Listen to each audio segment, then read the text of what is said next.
Hi, hello. I am bound and determined to find a VTM LARP someday.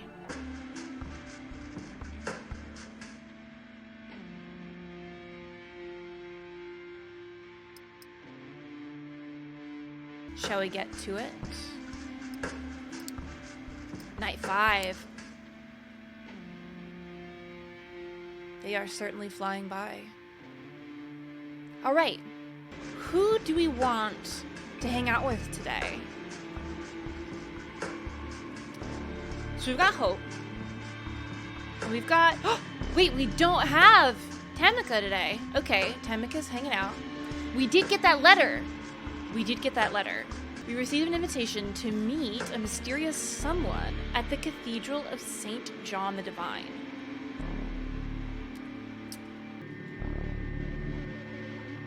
So, we got a Tremere and a Nos. Given our chit-chat about the different religions and the different progenitors of the kindred race, I'm tempted to do this. Look, it's even a part 1. I don't know if the mechanic for the game is that we have to choose specific things during specific days, or else they become unavailable, right? It's like you have a certain amount of classes you can take on one day. And if you take A, you can't take C, right? Because they overlap. But B might be there tomorrow still anyways. That's what I'm worried about. Let's do Preacher Dude. Hope, don't be mad. Don't be mad. You haven't been to a church since you became a vampire. Or kindred, as the euphemism goes. You've had to focus on concrete, practical things, like survival and feeding. You've learned the essentials of the vampire experience, but you don't really have a clear idea of what it all means. The Cathedral of St. John the Divine is a New York landmark. You've been inside once before when you were much younger. You have marveled at its Gothic facade. Looking at it now from across the street, it feels ominous. The prospect of an anonymous invitation to a secret meeting is a worrying one, but the venue's well chosen. It's hard to imagine a violent attack in a place like this, with eyes everywhere. You enter the cathedral discreetly. You've quickly learned this is an essential skill for a vampire. How to move without anyone noticing you.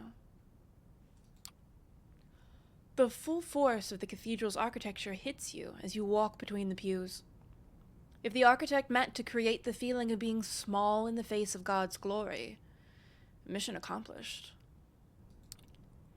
Based on the note, you're assuming that whoever you're meeting is somewhere in the front. As you step closer to the high altar, it feels as if something's dragging at your feet, as if the stone beneath you resisted your movement. All right. Interesting. Contrary to popular belief, like in the movies and shit, in VTM, vampires aren't, like, repelled by religious items and places and holy ground and shit. Now, you can choose for that to be a thing. It's basically like a debuff for your character. So you get points in good things that you want, like the eat merit vibe, where you can eat and taste and not vomit it up immediately. And so sometimes you take negatives too. And so these things, folklore banes, I believe they're called. I don't have one personally, but it's a lot of the traditional stuff, like the weird salt one and, you know, holy symbols, holy places, running water, garlic, that sort of shit. But normally that shit doesn't bother vampires. Kindred, really. Religion is superstition. It must be your nerves. As you try to shake the feeling of crushing foreboding, it occurs to you that vampires are a superstition too. There's an old man sitting in the front. You see only the back of his head, bowed down in silent prayer. Your footsteps echo on the floor, and he turns to look at you. You can't take your eyes off of him. He's tall, dignified, white hair balding, a few strands escaping to the side. He's wearing glasses and simple clerical clothing. His eyes are warm, pale, too kind for someone like you. Something is wrong. You feel heavy, as if a giant hand was pressing you down. The skin on your face is burning. Perhaps unconsciously, you expected something like this as a vampire walking into a cathedral. Only it's not the building or God making you feel like you're burning alive. It's the man, the priest. Fuck this man. Making our face burn? That's the job of my skincare, thank you very much. Welcome, my child. The priest's tone is kind, but the rising panic inside is telling you that kindness is not for the likes of you. Let's book it. The man is looking straight into your soul. You turn and run the way you came, stumbling out of the cathedral. You emerge outside, confused and scared. What was that? At least you escaped unharmed. You stand on the sidewalk, confused and scared. No enemies seem to be attacking you. The priest didn't follow you. The night air is wet with the smells of the city, the same as every night.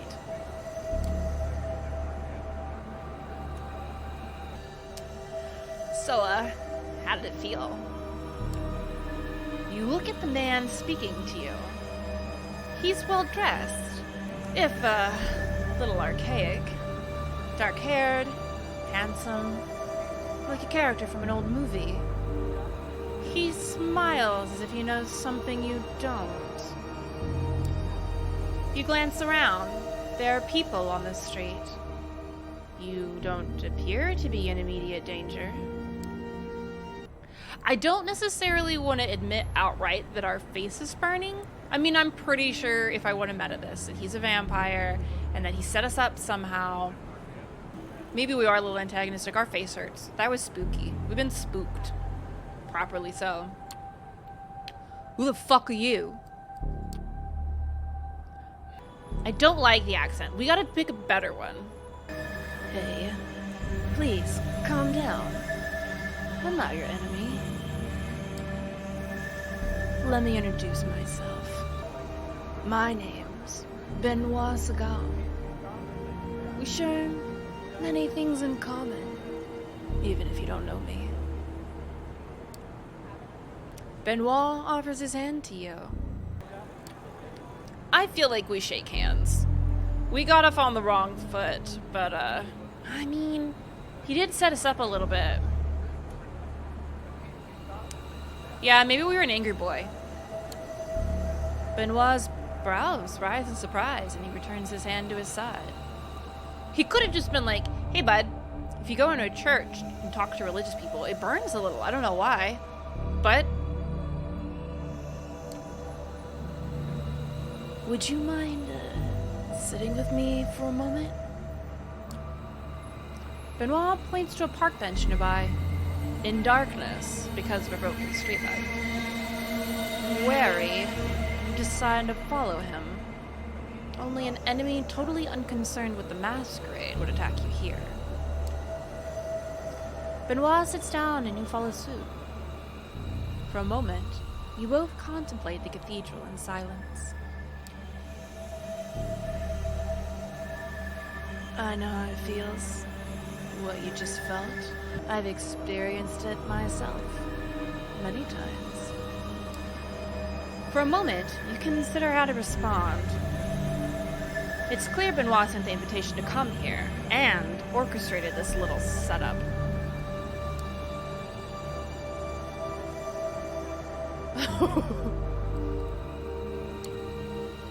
What's the point? Why go to the trouble of getting me here?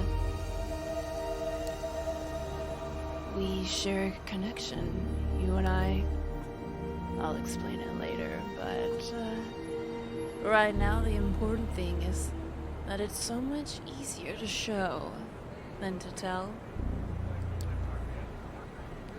I wanted you to meet Father Anthony, or see him, experience him. Did you wonder why it felt like that? This man would annoy me so much. Doesn't matter. Isn't it easier to just stay away? Maybe it is. Me, I couldn't. It's his faith that makes you feel like that. He's safe in his belief while you're one of the damned. Do you ever wonder what's the role of a vampire in God's creation? You stop to think. Of course you've wondered what this is all about. Whether it's about God or nature, you don't really know what being a vampire means. That's the trouble with the Masquerade.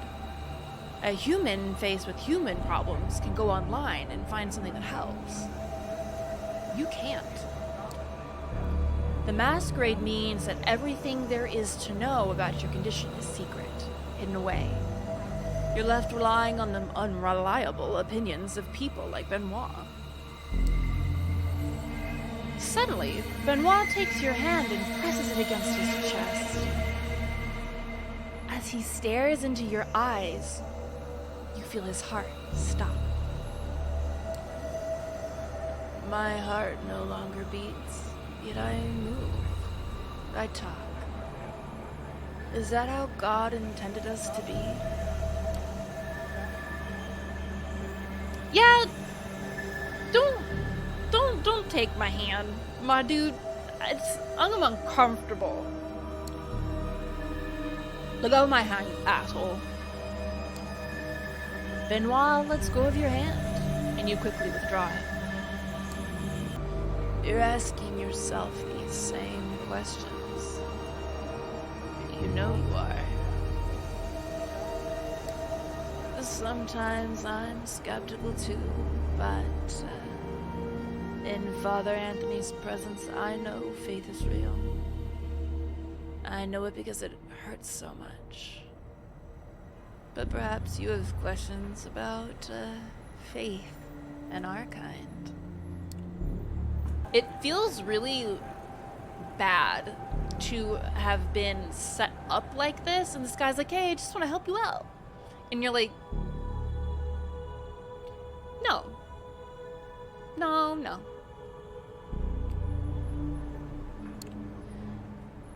How you know any of these stories are true? I don't. How could I know? This is what faith is. You have to believe something. Good and evil, right and wrong, love and hate. I believe we're damned. I also believe that there is always hope. Grace. Father Anthony's faith shows me the way. It's so easy for us to lose ourselves in a morass of occult speculation. Some of our kind revered Cain, others Lilith. Let's get on the Lilith brigade. Many in the Camarilla place their faith in the invisible guidance of the Methuselahs who are supposed to watch over us. Yet I wonder how much that really matters when compared to the character of a good man.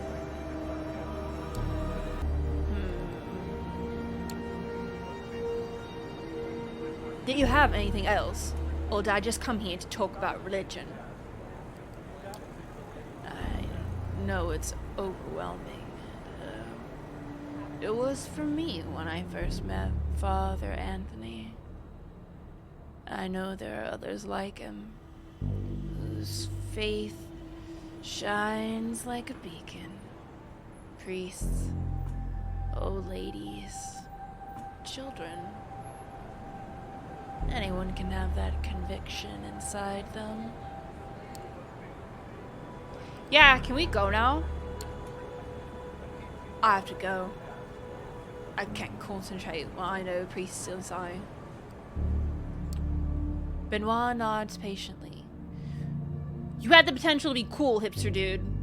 And instead, you're just kind of a creep. Let's, meet again in a few nights here at the cathedral. We can talk more after you've thought it through. No, thank you. You leave Benoit sitting in the shadow of the cathedral, contemplating what lies within. It would be easier to ignore his words without the reality of what you experienced. Father Anthony was holy. As far as I understand. The mechanic is that having faith, not that the religion is true, not that the beliefs are true, but having strong beliefs is what erects this sort of barrier. But what does it mean? Good riddance. Is it bad that I kind of want to go back to Hope? Hope was fun. All right. I need to rest. I spent my whole night on that shit.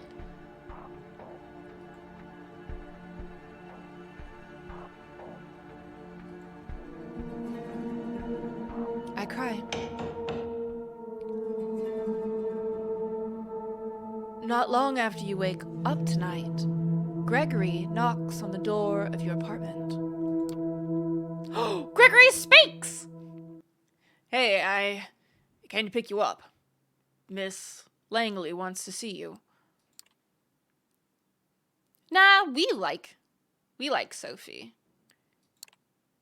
Any idea what she needs me for? I'm not in the position to ask. He smiles politely. The car's waiting, shall we? You wrestle with the same thoughts as a few nights ago. Maybe you should just leave? Disappear? Let Sophie find somebody else to employ. Then you remember the anarch thug being cut down by Kadir and how close you were to the same fate. Not even a week ago. And that might still happen if you step out of line. You follow suit. As with your previous visit here, Sophie seems not entirely present when you enter. Her eyes are locked onto one of the paintings in the room. I do love that about Toreador. Toreador gets so wrapped up in their pretty things sometime. That's literally like our bane. If your beast decides to take over a little bit, you just get completely absorbed and obsessed in something that you find beautiful. And our clan bane is we lose dice from our discipline pools when things are ugly. I do love that. You're pretty sure it was here earlier, but she's behaving as if she's seeing it for the first time in her life, entirely entranced. Gregory clears his throat. Sophie turns to the both of you, a bit of irritation in her countenance that soon gives way to a pleasant, warm smile. We interrupted her. You're here. Excellent. Thank you, Gregory.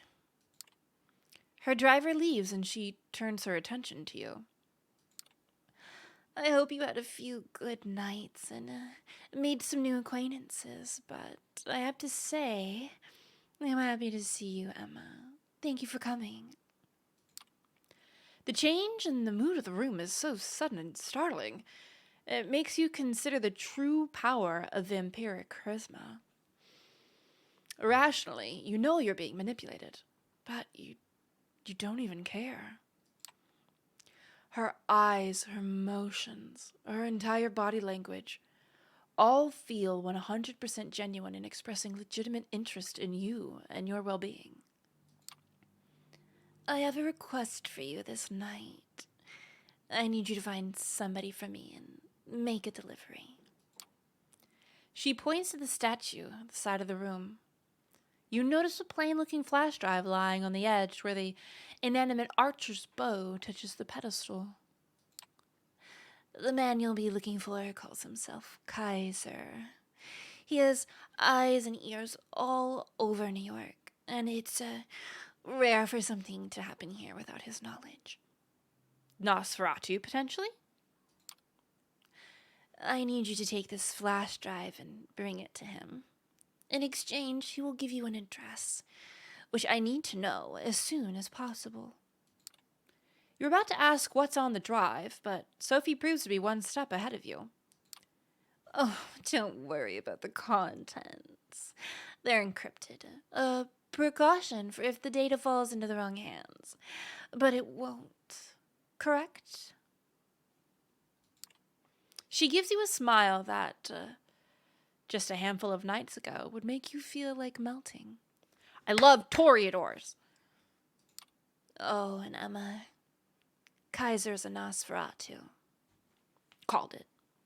Data boys. They be nos. That twisted, deformed lineage of kindred. He's old, and his age has made him even more paranoid than others of his clan tend to be. He holds many havens and changes them often.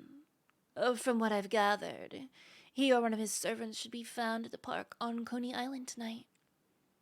You'll have to identify them somehow. I'm told Kaiser has spent many of his nights these past few years being driven around the city in a black limo. Maybe keep an eye out for it. That smile again, but much shorter. Yeah, she literally saved us from final death. Let's be chill. Anything more you can tell me about Kaiser? He's been here a long time. About as long as I have. He got into a lot of trouble for exchanging information with both the Anarchs and the Camarilla in the past, but ultimately got off scot-free. Kaiser's web of information proved to be strong enough to shield him from the consequences of playing both sides. Some say that's the best proof of his abilities. In any case, be careful when talking to him. He's very particular about everyone's etiquette except his own. Good night, and good luck. She flashes one last smile at you and turns back to the painting, clearly done with the conversation. You pocket the flash drive and head out towards Coney Island. Ooh! Very cool. It takes you the better part of an hour to reach the lights and sounds of the Coney Island amusement park from the city. The drive is almost pleasant this time of night. Thank God for 𝒸𝒾𝒶. There are plenty of people here tonight, but nobody who stands out as a traveling purveyor of secrets. Then again, if they did stand out, it would kind of be pointless, right? Nothing to do but figure out the right approach. Ooh! Now, we haven't fed tonight, but that doesn't mean we won't get to feed. I want to do it. We haven't used Auspex yet, I don't think. We've used celerity and some presence, but not Auspex. You take a moment to focus and try to pick up on any details that would help you with locating Kaiser. Initially, the noise from the nearby amusement park floods your mind and momentarily stuns you. A child's crying, the loud bang of a car door closing, the bright, old-school logo on the Cyclone roller coaster. All overload your senses, and you have to lean on a nearby booth to stay upright. You regain control, start walking, listening in, taking in the sights and smells, looking for something, anything to point you in the right direction. A man talking on his phone, a snippet of conversation. Clean the red stuff from the garage, tidied up in general. The limo will fit for sure. Come on, don't be like that, boss. I didn't mean to. Yeah, I know. I am. It's our privilege, Mr. Kaiser. The call ends. The man tucks the phone away. It's a fancy model. Doesn't look like anything readily available on the market, and it doesn't fit the guy's rugged looks at all. He notices you. Hey, what are you looking at, huh?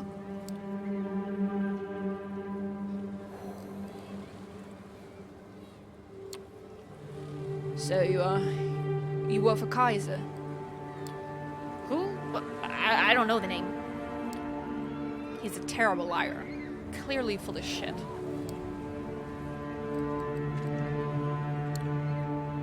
Listen. I sent here by Sophie Langley. She has something for Kaiser. I need to contact him and hand it over. Not more to it. I don't know her. And I told you already, I don't know who Kaiser is either. He sees the doubt in your face. Fuck it, stay right here. He produces his phone. I guess it's as if we didn't pick it up on Auspex the first time. It's a fancy model. Doesn't look like anything readily available on the market. He unlocks it, dials a number. 2 tones go by.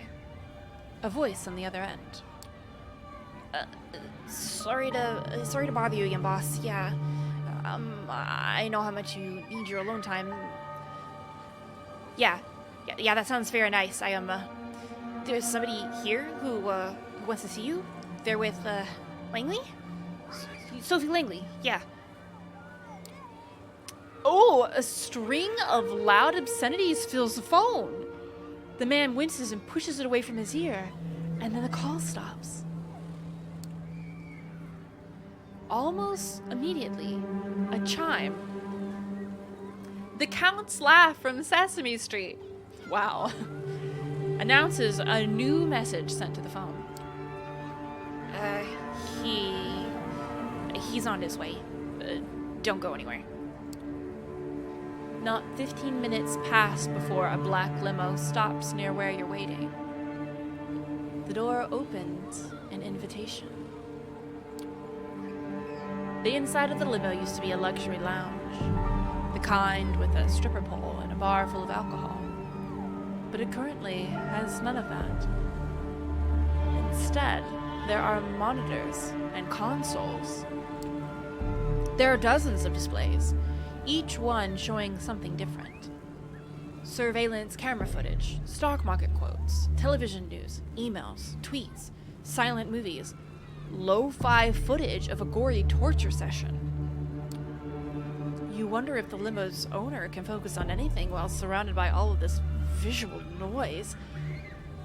And then you realize there's nobody there. Or is there? A man blinks into existence on a leather-covered couch, attempting to maintain something that approximates a regal presence. You're 100% sure. It's Kaiser. Surrounded by dimly lit computer screens, his features are even more ghastly than you imagined. All sharp angles of twisted bone, mangled flesh, crooked teeth. He bears them in an awful parody of a smile. The doors close behind you. Oh, he's not that bad. So, the waste of good blood outside tells me Sophie Langley sent you, huh? You've got something for me? We're going with harried businessman. You reluctantly pull the flash drive from your pocket and slowly pass it to Kaiser. He plugs it into a USB port on the arm of his chair and displays data on one of the screens that happen to be turned away from you. It takes him about a minute to access the data. Who do you people think I am? I saw this footage a week ago. He removes the flash drive and throws it back at you in disgust. I think harried was a good choice. Tell Sophie the deal's off. She wants her address. She can give you something else. Oh, God. This is a bad idea, bub. This is a bad idea.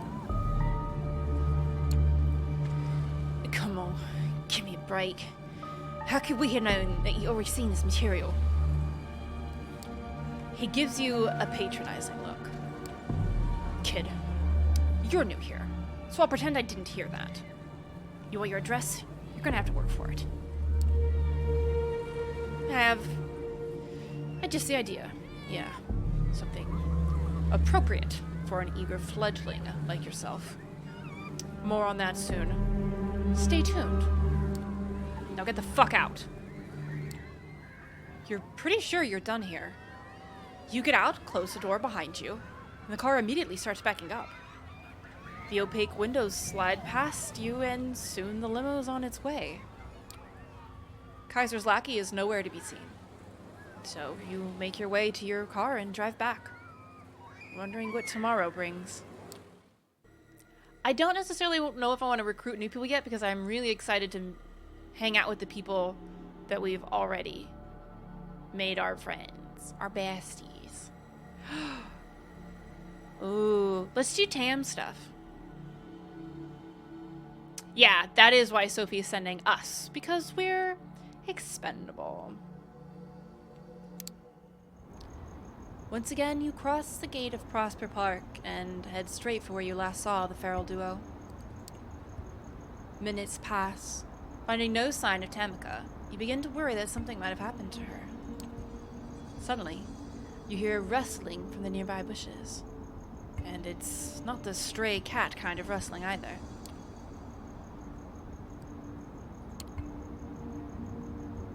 Tamika? The rustling stops, if only for a second.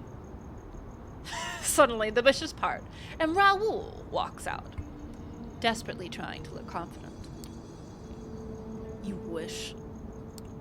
Listen, I wanted to have a word before Tam gets here. She seems to like you for whatever strange reason. The way I see it, you're a nuisance at best. At worst, you're a threat. I get it. You don't like me. Forgive me if I don't lose any sleep over it. You should be. Because when I don't like someone, I do something about it. It's usually not pleasant.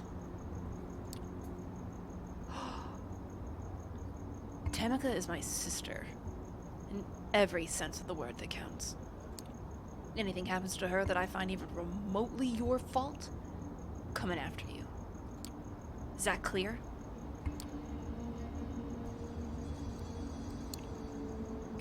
I'm not your enemy, or Tamika's.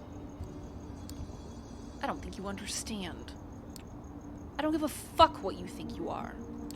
What I'm saying is, if anything happens to Tamika, I'm holding you accountable.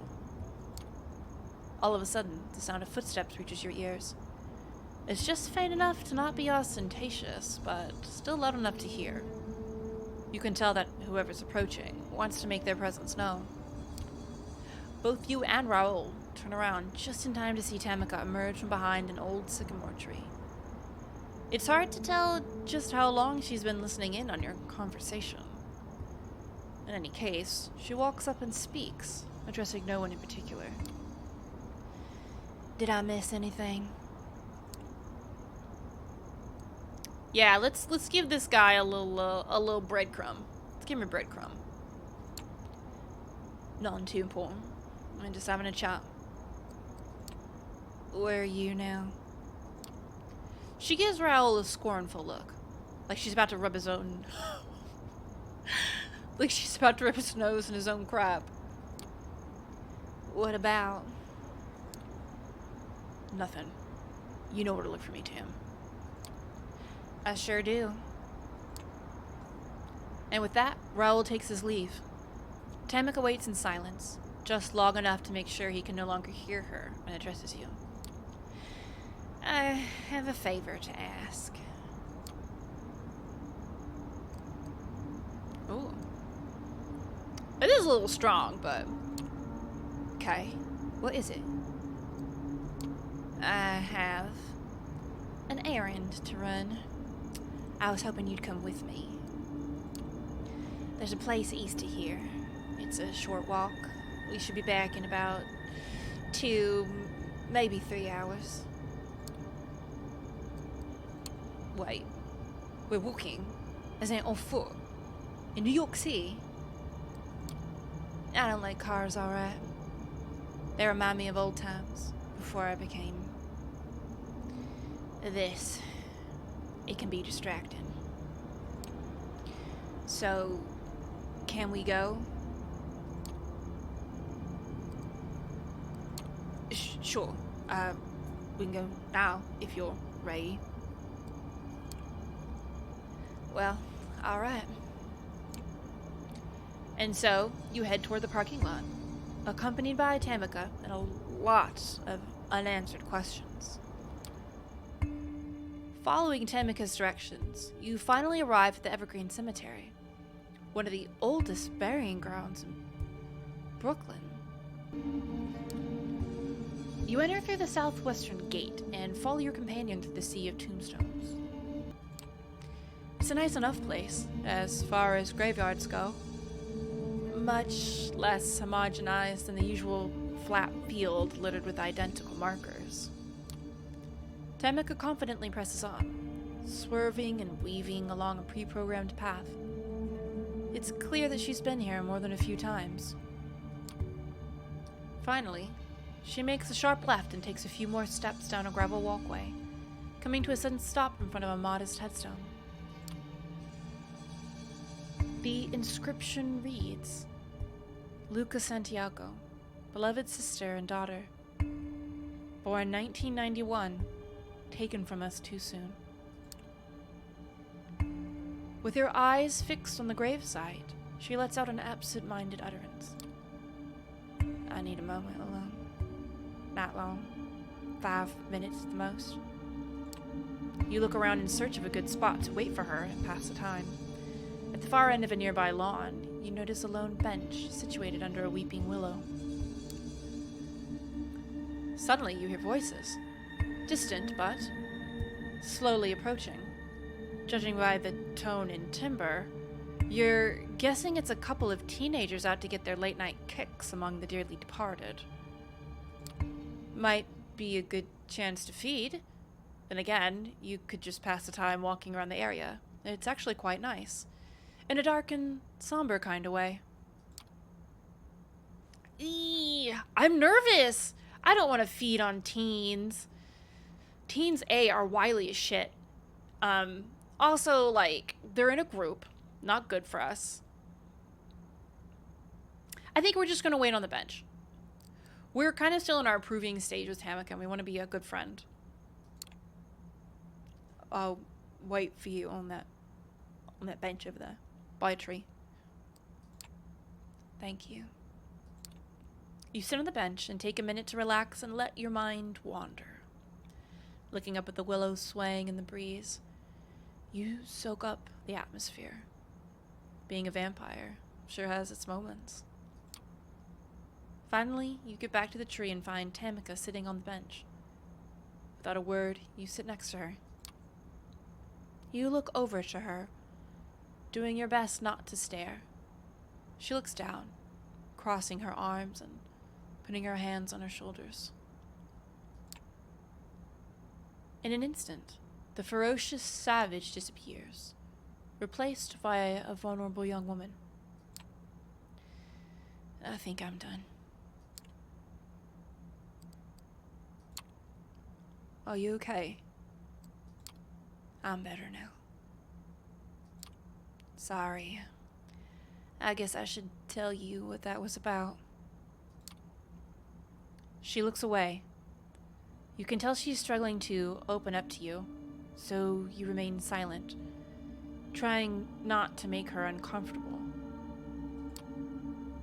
I was embraced not far from here, in this cemetery. A fitting spot, I suppose. It was close to a decade ago. I'd been on the road for a couple years at that point, hitchhiking from one town to another. New York was supposed to be just another stop. And then I met Jezebelle. She was strong, smart, independent. Seemed like someone I could trust, someone I could get close to. She never made me feel inadequate or ashamed.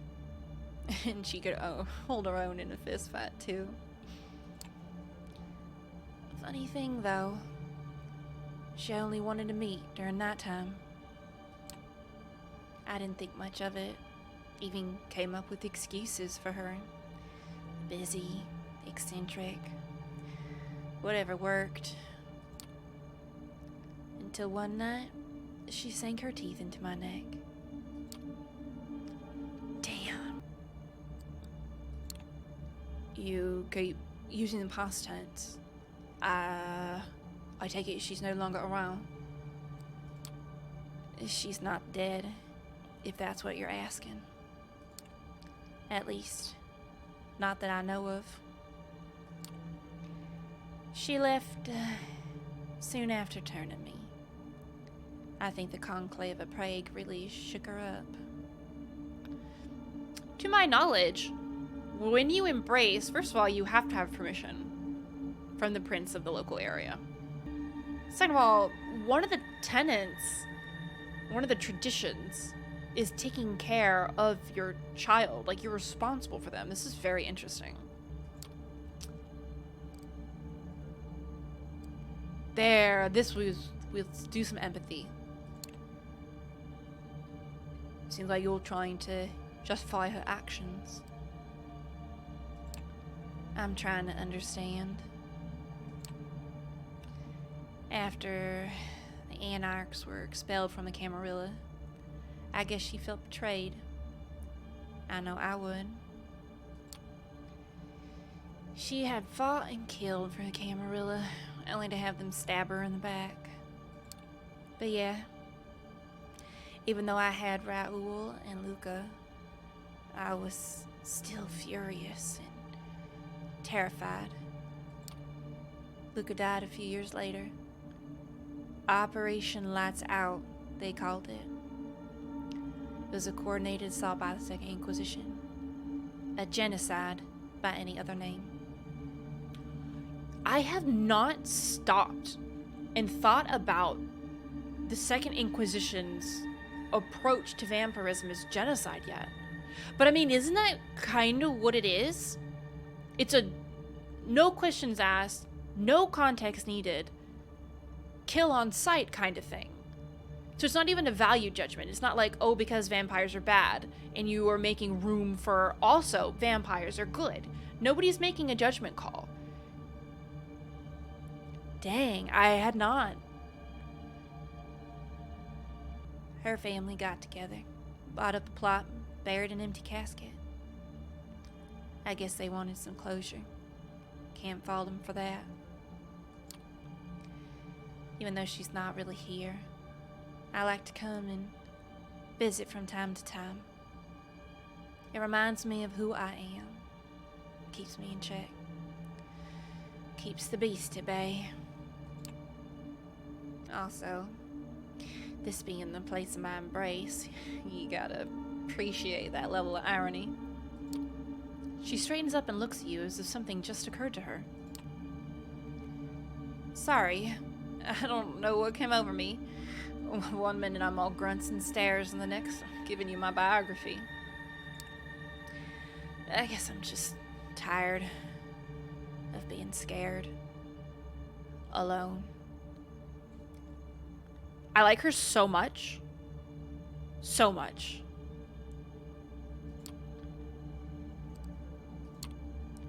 You don't have to be alone. I used to think so, but those were simpler times. At this point, I'm just looking for something to believe in. Someone I could give a damn about. Yeah, what about Raoul? You'll always have a Raoul. She smiles sadly. Will I? Don't get me wrong. Raoul is my brother. The bond between us is not easily broken. But he's got ideas and ambitions of his own. He won't always be there to watch my back. I can't expect that of him. You open your mouth, but before you can make a sound, Tamika motions at you to keep quiet. She lifts her head and sniffs the air. Her ears perk up and her eyes widen. Suddenly, she pushes you with all of her strength, sending you flying off the bench. Before you even hit the ground, an immense shape flies into view and smashes down into the bench, splintering it into pieces. With the blood surging through your veins, you pounce onto your feet. You look at the mass of fur and muscles that just nearly pulverized you. The creature rears its head and gives you a deranged stare. It turns to Tamika. She seems utterly terrified, frozen in place, as if she literally just saw a ghost. You notice the creature shift its weight, as if preparing to pounce.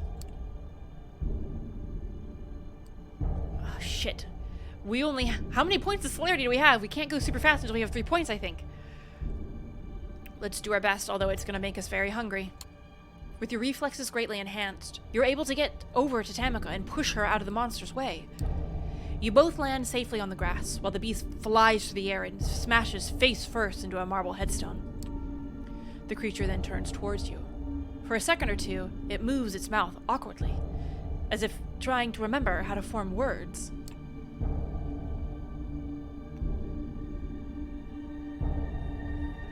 Stay out my ground. The creature runs off toward a nearby clearing, when all of a sudden, a gunshot sends it tumbling onto the ground. A group of well-armed men in body armor emerge from the shadows in an orderly formation and move in closer around the creature. Oh, no, we gotta go. Not sure what to make of what's happening, you figure it's best to get out of sight. As you start backing away into the nearby bushes, you notice Tamika following your lead. From the relative safety of the thick foliage, you watch in silence as the group of armed men subdue the creature using steel nets and cattle prods. Hunters. In the corner of your eye, you watch Tamika looking away, as if she finds the whole spectacle somehow distasteful. She speaks under her breath, her voice shaking. Can we get out of here? You see no reason to object.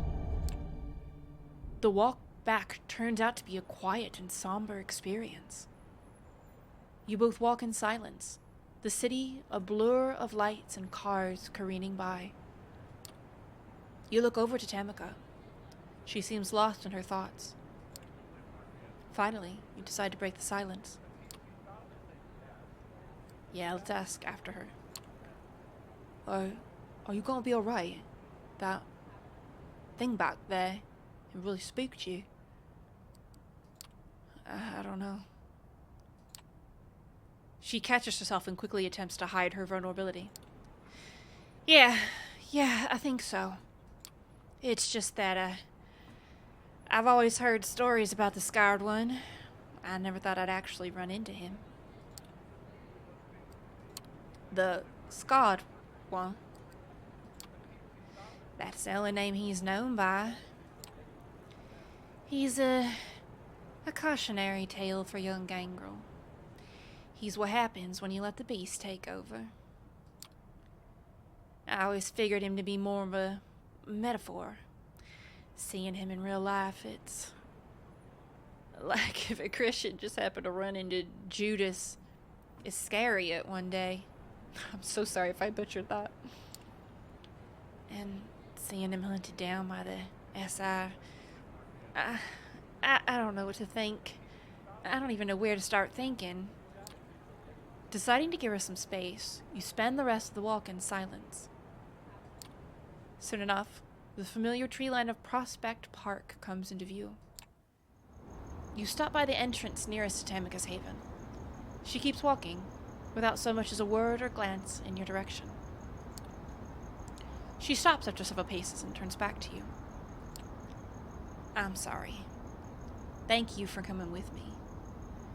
But now I got a lot of shit to figure out. Once I do, I'll let you know.